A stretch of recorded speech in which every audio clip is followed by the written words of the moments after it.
Welcome back to the channel. Today we're diving into one of the dirtiest and most infamous disinformation campaigns of the Cold War, Operation INFEKTION. This Soviet-led operation aimed to spread a false narrative that the HIV/AIDS epidemic was created by the United States as a biological weapon. Through calculated propaganda and disinformation tactics, Operation INFEKTION sought to damage the U.S.'s reputation and sow distrust around the world. In this episode, we'll uncover how this operation was carried out, its impact, and why it remains a chilling example of the power of fake news. Let's expose the truth behind Operation INFEKTION. What was Operation INFEKTION? Operation INFEKTION was a Soviet disinformation campaign launched by the KGB in the 1980s as part of a broader effort to undermine the United States during the Cold War. The operation aimed to spread the false claim that the HIV/AIDS virus was developed by the U.S. military at Fort Detrick, Maryland, as part of a biological weapons program. This narrative suggested that the virus was deliberately released to target specific populations, such as African nations and marginalized groups. The Soviets sought to exploit global fears surrounding the emerging AIDS epidemic and use the crisis to erode trust in U.S. leadership, particularly in the Global South, where U.S.-Soviet competition for influence was fierce. By blaming the U.S. for the disease, the campaign aimed to discredit American science and diplomacy while strengthening the Soviet Union's position as a morally superior superpower. How was Operation INFEKTION carried out? Operation INFEKTION used a variety of propaganda tactics to disseminate its false claims. The campaign began in 1983 when a Soviet-aligned Indian newspaper, Patriot, published an article titled "AIDS May Invade India: Mystery Disease Caused by U.S. Experiments." The article suggested that HIV/AIDS was a result of unethical U.S. experiments and hinted at its potential spread to other countries.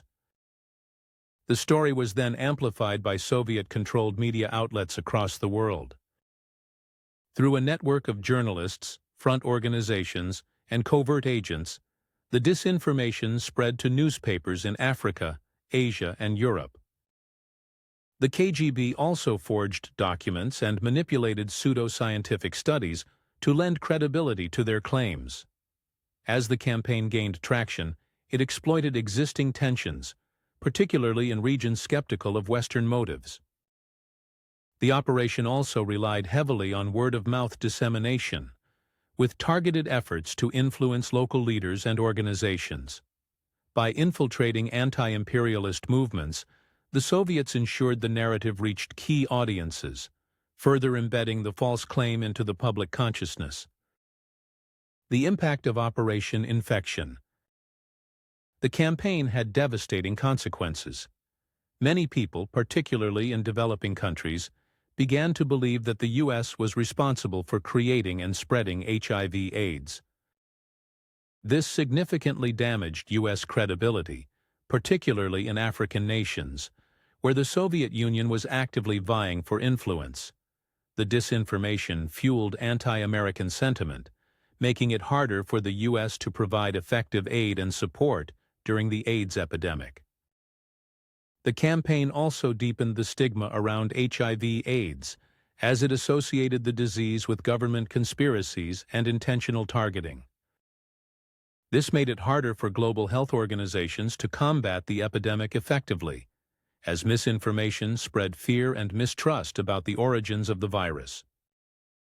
Although Operation INFEKTION was eventually exposed as a KGB disinformation campaign, the narrative it created persisted for years, showing the lasting power of propaganda. Even today, echoes of these false claims occasionally resurface, highlighting the enduring impact of Cold War-era manipulation. Operation INFEKTION stands as a chilling reminder of the destructive power of disinformation. By exploiting public fear and leveraging false narratives, the campaign succeeded in damaging trust, spreading misinformation, and fueling global tensions. While it may have been a product of the Cold War, its lessons are more relevant than ever in today's era of fake news and digital propaganda. If you found this exploration of Operation Infection insightful, don't forget to like, subscribe, and hit the notification bell to stay updated on future content. Let us know in the comments what you think about this operation and if there are other historical events you'd like us to cover. Thanks for watching, and we'll see you in the next video.